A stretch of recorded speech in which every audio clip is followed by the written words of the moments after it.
আসসালামু আলাইকুম রহমতুল্লাহি অবরকাত। বিসমিল্লাহ ওসসালাতু ওয়াসসালামু আলা মাল্লা নবিয়া বাদা।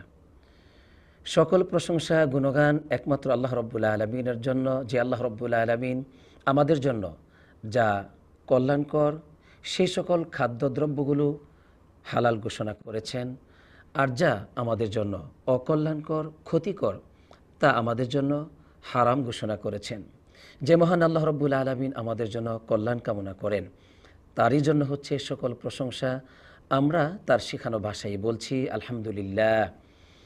অতঃপর সালাত এবং সালাম পড়ি আমাদের সেই মহান রাসূলের জন্য, যিনি আমাদেরকে এক আল্লাহ তাআলার পথ দেখিয়েছেন, আল্লাহর বিপরীত পথ থেকে আমাদেরকে তিনি সতর্ক করেছেন। সেই রাসূলের উপর পড়ি সাল্লাল্লাহু আলাইহি ওয়াসাল্লাম। সুপ্রিয় দর্শক শ্রোতা, আমরা আজকে মসজিদে নববীর খুতবার অনুবাদ শুরু করছি। আজকের খতিব হচ্ছেন ফদিলাতুল শেখ সালাহ বিন মুহাম্মদ আল বুদাইর হাফিজাহুল্লাহ।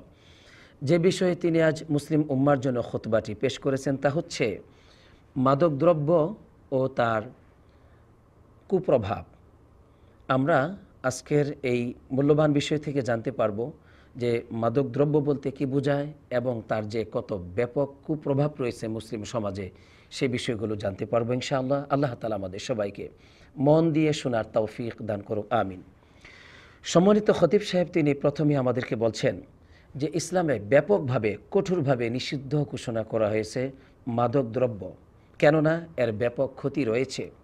মাদকদ্রব্য এমন একটি খারাপ খাদ্যদ্রব্য, পানীয় দ্রব্য, যা দ্বারা মানুষের স্বাস্থ্যের মধ্যে প্রভাব সৃষ্টি করে, যা তাদের সুন্দর জীবনে প্রভাব সৃষ্টি করে, এভাবে তাদের সম্মানজনক জীবনেও প্রভাব সৃষ্টি করে।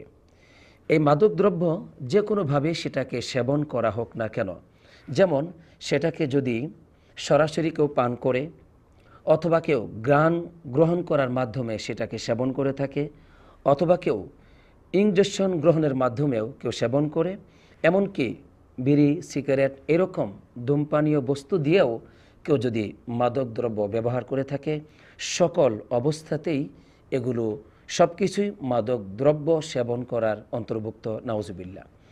সম্মানিত খতিব সাহেব এরপর বললেন যে মাদকদ্রব্য বলতে আসলে কি বোঝানো হয়।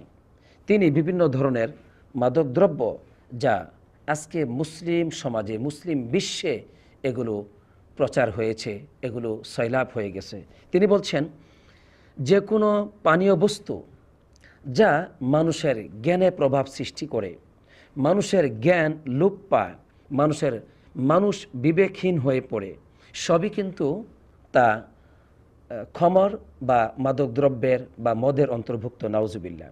এর বিভিন্ন শ্রেণীবিন্যাস অথবা বিভিন্ন প্রকার রয়েছে, বিভিন্ন নামেও রয়েছে, যেমন অ্যালকোহল, হাশিশ, আফিম, হিরোইন, মরফিন, কোকেন এবং ক্যাপটাগন জাতীয় আরও যত নেশাগ্রস্ত বা নেশা জাতীয় দ্রব্যাবস্তু আছে, তা যে কোনো নামেই হোক না কেন, এই সব কিছুর উদ্দেশ্য একটি, তা হচ্ছে ইজালাতুল আকাল, জ্ঞানকে নষ্ট করা, জ্ঞানকে বিবেককে বিবেকহীন করে দেওয়া, নাউজুবিল্লাহ। তবে এ সকল মতগুলোর মধ্যে কোনোটির চাইতে কোনোটি বেশি মারাত্মক, অধিক ক্ষতির কারণ হতে পারে, কিন্তু সবগুলির কাজ একটি, যা জ্ঞানের মধ্যে আঘাত সৃষ্টি করা, নাউজুবিল্লাহ। তাই এসব কিছু হচ্ছে নিকৃষ্টতর বস্তু। এগুলো ইসলাম এগুলো থেকে আমাদের সবাইকে, সকল মুসলমানকে কঠোরভাবে সতর্ক করেছে, নাউজুবিল্লাহ। একজন শ্রেষ্ঠ মনীষী আব্দুল মালিক বিন মারওয়ান তিনি এই মদের বিবরণ দিতে গিয়ে বললেন, মদের প্রাথমিক অবস্থা হচ্ছে তিক্ত আর তার শেষ অবস্থা হচ্ছে নেশাময়। এর কাজ হচ্ছে লাতুযহিবুল আকাল, জ্ঞানকে নষ্ট করে দেওয়া, জ্ঞানকে দূর করে দেওয়া, মানুষকে বিবেকহীন করে দেওয়া এবং মানুষের মধ্যে মূর্খতা নিয়ে আসে। মানুষের মধ্যে তার যে যৌবন শক্তি, যৌবনকাল, এর মধ্যে ব্যাপকভাবে প্রভাব সৃষ্টি করে, মানুষকে কুচরিত্রের দিকে ধাবিত করে এবং উন্নত সুন্দর জীবন থেকে মানুষকে সরিয়ে দেয়, নাউজুবিল্লাহ। সম্মানিত খতিব সাহেব এসব কথা বলার পরে তিনি আরও অনেকগুলি মাদকের যে কুপ্রভাব তা নিয়ে কথা বললেন। তিনি বললেন এই মাদকের অন্যতম কুপ্রভাব হচ্ছে যা তুলহি আন যিকরিল্লাহ, একজন মানুষকে আল্লাহ রাব্বুল আলামিনের স্মরণ থেকে উদাসীন করে দেয়, একজন মানুষকে সালাত আদায় করা থেকে এবং কল্যাণকর পথ থেকে তাকে বিভ্রান্ত করে বাধা প্রদান করে, একজন মানুষের আকলকে নষ্ট করে দেয়, উন্নত চরিত্রকে বিনষ্ট করে ফেলে, মানুষের মধ্যে পশুত্বের চরিত্র চলে আসে। এমনকি একজন মানুষ সে জিনা, ব্যভিচার, নির্লজ্জ কাজ এবং যত ধরনের হারাম এবং অবাধ্যতার পথ আছে সেই পথে সে বিচরণ করে, নাউজুবিল্লাহ। এই মাদকদ্রব্য একজন মানুষের মধ্যে শত্রুতা এবং হত্যার মতো হানাহানি, শত্রুতা, বিভিন্ন ধরনের অপকর্মে মানুষকে টুকরায় পরিণত হয়েছে। সমাজের সবচেয়ে নিকৃষ্ট এবং একেবারেই বর্বরিচিত সমস্ত অকল্যাণের মধ্যে তারা নিমজ্জিত। ভালো চরিত্রের কোনো মূল্য সেই পরিবারের মানুষের কাছে নেই, মা বাবার কাছে নেই, সন্তানদের কাছে নেই।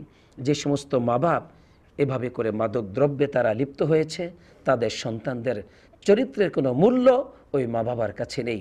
এভাবে দেখা যায় গোটা পরিবার ধ্বংসস্তূপে পরিণত হয়েছে। বাস্তবেই ইমাম সাহেব সত্যিই বলেছেন।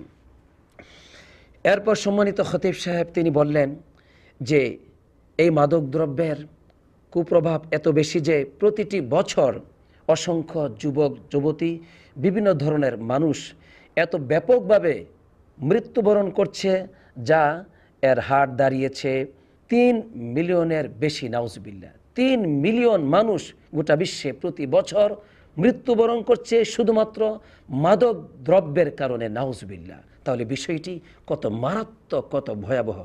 আল্লাহ তুমি আমাদেরকে এই মহাবিপদ থেকে হেফাজত করো, আমিন।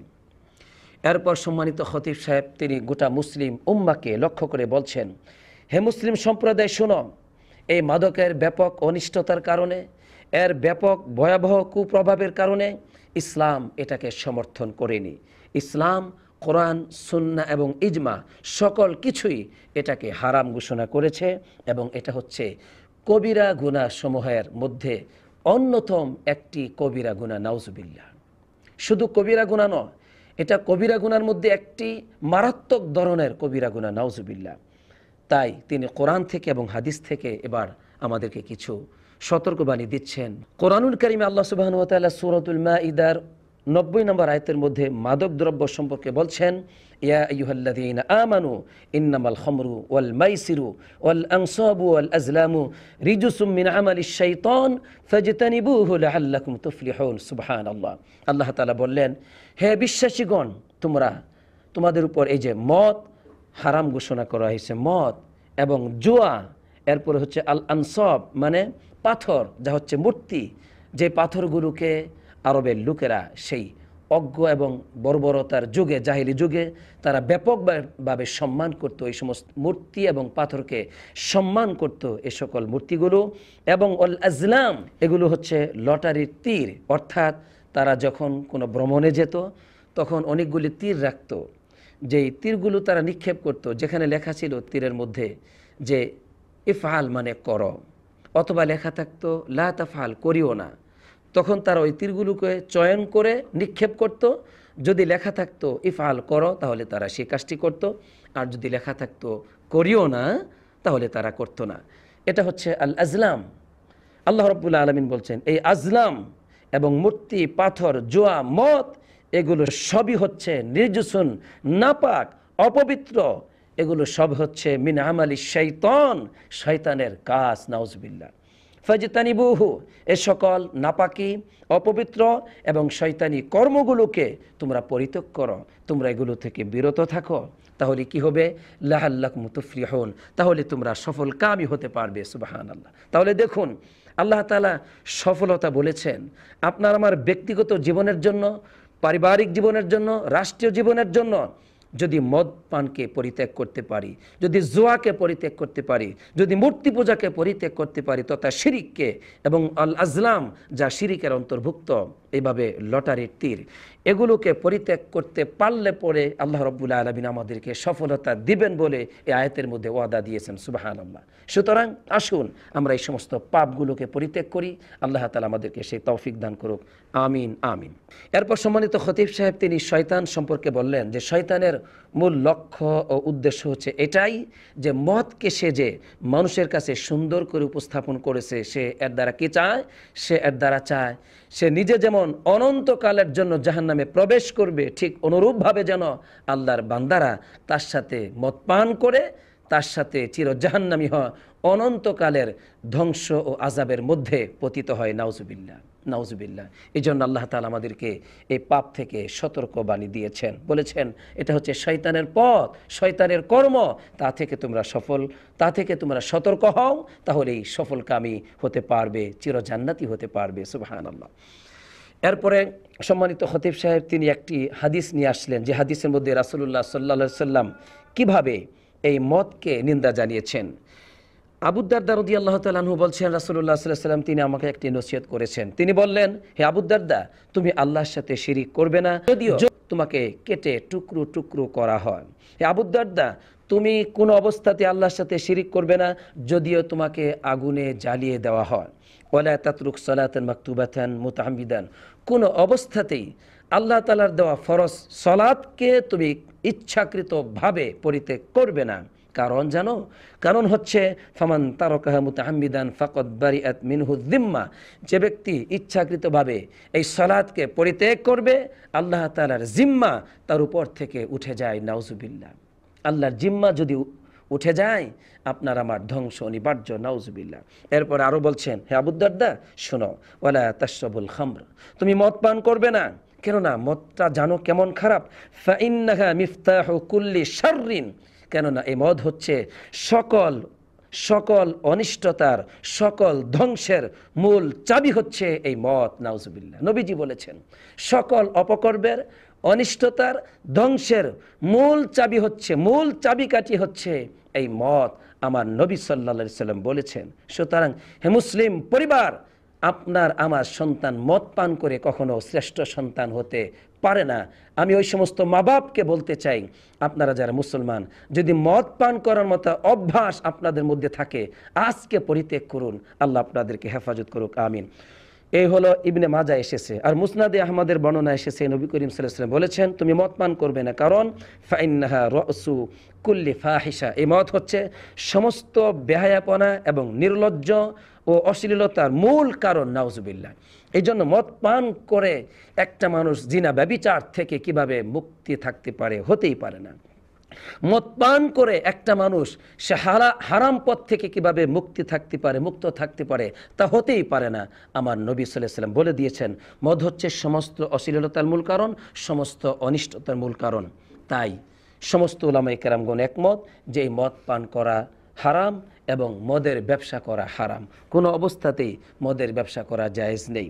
এমনকি উলামায়ে কেরামগণ আরও বলেছেন যে ব্যক্তি এই মদকে হালাল মনে করে পান করবে তাহলে সে কাফের হয়ে যায়, ইসলাম থেকে বের হয়ে যায়। কিন্তু একজন ব্যক্তি মদ পান করে বলে এটা তো হালাল, অসুবিধা কি, হালাল চলবে, ওই ব্যক্তি মুসলমান থাকে না, কাফের হয়ে যায়। কারণ ইসলাম যা হারাম ঘোষণা করেছে সে হারামকে সে হালাল মনে করে। পৃথিবীর সমস্ত উলামায়ে কেরামগণ একমত, এই ব্যক্তি কাফের হয়ে যায়। নাউজুবিল্লাহ।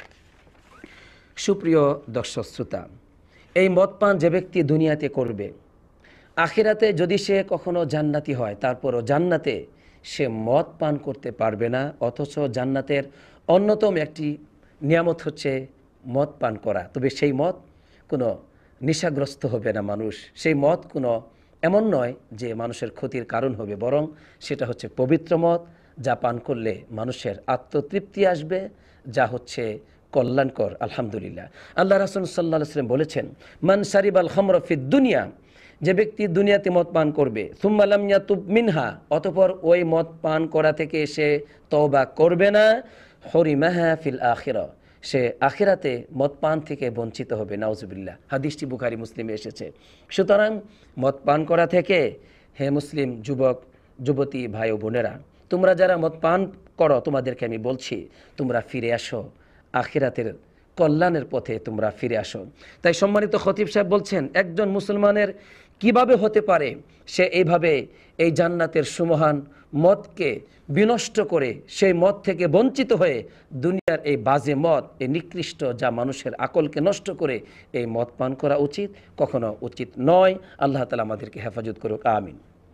সুপ্রিয় দর্শক শ্রোতা, রাসূলুল্লাহ সাল্লাল্লাহু আলাইহি সাল্লাম এই মদটাকে সকল ক্ষেত্রে অভিসম্পাত করেছেন, অভিশাপ দিয়েছেন, নাউজুবিল্লাহ। তিনি বলেছেন, যা আবু দাউদে এসেছে, আল্লাহ রাব্বুল আলামিন লানত করেছেন আল খামরা, মদের উপর। কি আশ্চর্য ব্যাপার! ওয়া শারিবিহা, মদ যে ব্যক্তি পান করে তার উপর লানত, এবং এই মদ যে ব্যক্তি পরিবেশন করে তার উপর লানত, যে ব্যক্তি মদ বিক্রি করে এবং যে ব্যক্তি মদ ক্রয় করে তার উপর লানত। কি আশ্চর্য ব্যাপার! এমনকি যে ব্যক্তি মদ উৎপাদন করে, যেই ব্যক্তি মদ উৎপাদন করায় তার উপর আল্লাহ লানত, যে ব্যক্তি মদ সরবরাহ করে এবং যে ব্যক্তির জন্য মদ সরবরাহ করা হয় তার উপরও হারাম, তার উপরও আল্লাহ তাআলা লানত করেছেন, নাউজুবিল্লাহ। দেখেন, মদের লিষ্ট যা কিছু আছে, মদের সাথে সম্পৃক্ত যা কিছু আছে, সব কিছুর উপর আল্লাহ তাআলা লানত, নাউজুবিল্লাহ। তাহলে যে সমস্ত মুসলমানদের দোকানে মদ বিক্রি হয়, মুসলমান তারা ব্যবসায়ী, তারা মদ খায় না, এটা ঠিক আছে, বলে যে কাস্টমার চায় এই জন্য আমরা মদ বিক্রি করি, নাউজুবিল্লাহ। এই মদ বিক্রি করা হারাম। সেটা আপনি যদি কোনো কাফের দ্বারা বিক্রি করেন তবুও হারাম। মদের সাথে কোনো সম্পর্ক রাখা যাবে না, তা হারাম। সুপ্রিয় দিনী ভাই বোনেরা, সুতরাং সম্মানিত খতিব সাহেব তিনি খুতবার প্রথম খুতবার শেষাংশে বললেন, হে আল্লাহ, তুমি এই মদের অনিষ্টতা থেকে আমাদেরকে তুমি রক্ষা করো, হেফাজত করো, আমাদেরকে অপমান এবং লাঞ্ছনা থেকে তুমি আমাদেরকে রক্ষা করো, হেফাজত করো। হে আল্লাহ, আমাদের যুবক যুবতী ভাই বোনদেরকে তুমি এই মদের অনিষ্টতা থেকে, ধ্বংস থেকে তুমি রক্ষা করো, আমিন। এভাবেই তিনি প্রথম খুতবাটি শেষ করেছেন, আলহামদুলিল্লাহ। সম্মানিত খতিব সাহেব দ্বিতীয় খুতবায় তিনি আমাদেরকে বেশ কিছু মূল্যবান গুরুত্বপূর্ণ নসিহত করেছেন। তিনি প্রথমে আমাদেরকে বললেন যে আমাদের রাষ্ট্রে এবং মুসলিম রাষ্ট্রে আমাদের যুবকদের মাঝে যারা এই মাদক দ্রব্যকে প্রবেশ করিয়েছে, তারা হচ্ছে এই পৃথিবীতে সবচাইতে আখবাসুল নাস, আখবাসুল খলক, সবচাইতে নিকৃষ্ট মানুষ, তারা নিকৃষ্ট প্রাণী, তারা নাউজুবিল্লাহ। তারা ভ্রান্ত ভ্রষ্ট আকিদার মানুষ, তারা মুসলমানদের দুশ্মন, শত্রু। যারা যাত্রী আছে, সুন্নার ধারবাহক এবং যারা তাওহীদপন্থী ও সুন্নাপন্থী মানুষ, তাদের দুশ্মন ও শত্রু, নাউজুবিল্লাহ। তাই তাদেরকে তিনি ধিক্কার জানিয়েছেন এবং প্রতিটি মুসলমান নরনারীকে সতর্ক হতে বলেছেন। এরপর সম্মানিত খতিব সাহেব তিনি এই রাষ্ট্রের মাদকদ্রব্য নিয়ন্ত্রণ অধিদপ্তরকে স্বাগত জানিয়েছেন। তাদের যে অগ্রণী ভূমিকা রয়েছে মাদকদ্রব্যকে প্রতিহত করার ক্ষেত্রে, দেশে বিদেশে তাদের যে ব্যাপক কার্যক্রম রয়েছে, সফলকামী কার্যক্রম, সেটাকে ব্যাপকভাবে স্বাগত জানিয়ে প্রতিটি মুসলমানকে তাদেরকে সাহায্য করতে বলেছেন। এরপর সম্মানিত খতিব সাহেব তিনি আরও বললেন, নসিহত করলেন, হে মুসলমানগণ, তোমরা তোমাদের পরিবারের ব্যাপারে, সমাজের ব্যাপারে আল্লাহকে ভয় করো, কেননা তোমাদের প্রত্যেকের দায়িত্ব রয়েছে সমাজ থেকে মাদককে দূর করা, প্রতিহত করা। কেননা এই ব্যাপারে চুপ থাকা যাবে না। যারা তাদের ব্যাপারে গোপন করবে, তারাও কিন্তু যারা মাদক দ্রব্যকে প্রচার করছে তাদেরই অন্তর্ভুক্ত হবে, নাউজুবিল্লাহ। তাই সবাই এই দায়িত্ব পালন করতে হবে। তিনি এবার আমাদেরকে বললেন যে আমাদের প্রতীক, আমাদের লক্ষ্য বস্তু, আমাদের জীবনের মূল চাওয়া হচ্ছে একটাই, আমরা মাদক মুক্ত রাষ্ট্র চাই, আমরা মাদক মুক্ত পরিবার চাই, আমরা চাই মাদক মুক্ত জীবন। সুবহানাল্লাহ। তিনি আরও বললেন যে এই মাদকের বিরুদ্ধে যুদ্ধ করতে আমাদের যে অস্ত্র থাকবে তা হচ্ছে শিক্ষা, তা হচ্ছে দাওয়াত এবং তাবলীগ, আর তা হচ্ছে উন্নত চরিত্র গঠন করা আমাদের সন্তানদের জন্য, আমাদের জন্য। এমনকি আমরা অস্ত্র হিসেবে ব্যবহার করতে পারি পারিবারিক ভালোবাসার বন্ধন। কেননা পারিবারিক সকলকে ভালোবাসা এর বন্ধনের মধ্য দিয়েও আমাদের সন্তান, আমাদের যুবক যুবতীদেরকে আমরা পারি মাদক থেকে মুক্ত করতে, আলহামদুলিল্লাহ। এ কথাগুলো বলার পরে সর্বশেষ তিনি যারা মাদক দ্রব্যে অভ্যস্ত হয়ে পড়েছে তাদেরকে বা ওই ব্যক্তিকে স্বাগত জানাচ্ছেন এবং তওবা করতে বলছেন যে তুমি ফিরে আসো, তোমার পরিবারের কাছে ফিরে আসো, তুমি তোমার সমাজের কাছে ফিরে আসো। তুমি পাবে, সমাজকে তোমার কাছে পাবে, পরিবারকে কাছে পাবে, তুমি আল্লাহর দিকে ফিরে আসো, তুমি সুন্দর জীবনের দিকে ফিরে আসো। এ কথা ব্যক্ত করেই তিনি দোয়া করলেন, হে আল্লাহ, আমাদের সবাইকে পদস্খলন থেকে তুমি হেফাজত করো, আমাদের সবার হুচট খাওয়া এবং গুনাহগুলোকে তুমি ক্ষমা করে দাও, আমিন। এখানে সমাপ্তি ঘটিয়েছেন। আমি আপনি আজকের খুতবা থেকে মাদক দ্রব্য কী এবং মাদক দ্রব্যের যে কি ভয়াবহ কুপ্রভাব তা জানতে পেরেছি। আল্লাহ তাআলা আমাদের সবাইকে এর উপর বুঝার সে অনুযায়ী জীবন গঠন করার তৌফিক দান করুক, আমিন। আসসালাতু ওয়াসসালামু আলা নবিয়িনা মুহাম্মদ ওয়া আলা আলিহি ওয়া সাহবিহি আজমাইন।